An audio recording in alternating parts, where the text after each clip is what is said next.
राम जय जय राम, श्रीराम जय जय राम। 19 जुलै साधनाची 4 अंगे। मी जेव्हा भजन करीत असे त्यावेळेस मी आणि देव यांच्याशिवाय मला कुणीच दिसत नसे। तसेच तुम्हाला व्हावे अशी माझी इच्छा आहे आणि तसे तुम्हाला होऊ शकेल म्हणूनच हे मी सांगतो आहे। प्रपंचात वागत असताना प्रत्येकाने अंतर्मुख होऊन आपले दोष काय आहेत ते हुडकून काढावे आणि ते घालवण्याचा प्रयत्न करावा। माझे अवगुण मला डोंगरासारखे दिसले पाहिजेत।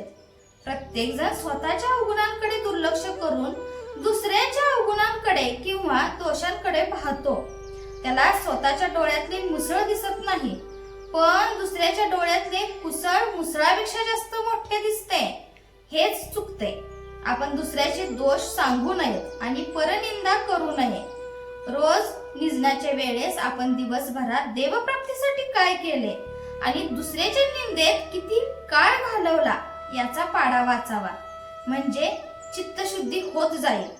रोज असे तुम्ही करीत जा, म्हणजे 3 महिन्यात तुमचे चित्त शुद्ध होईल।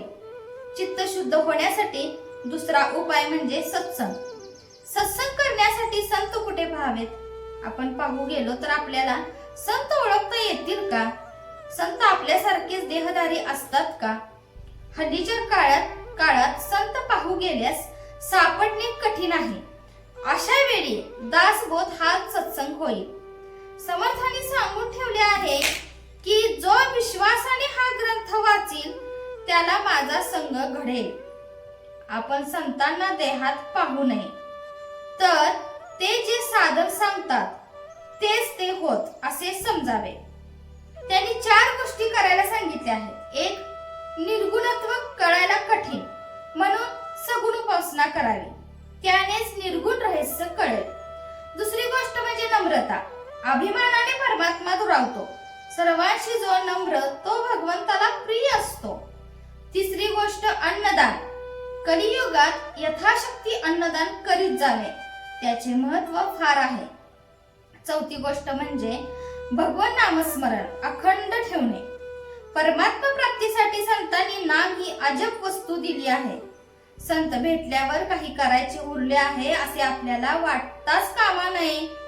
ज्यांना ते वाटते त्यांना गुरु भेटून ही भेट न झाल्यासारखेच आहे।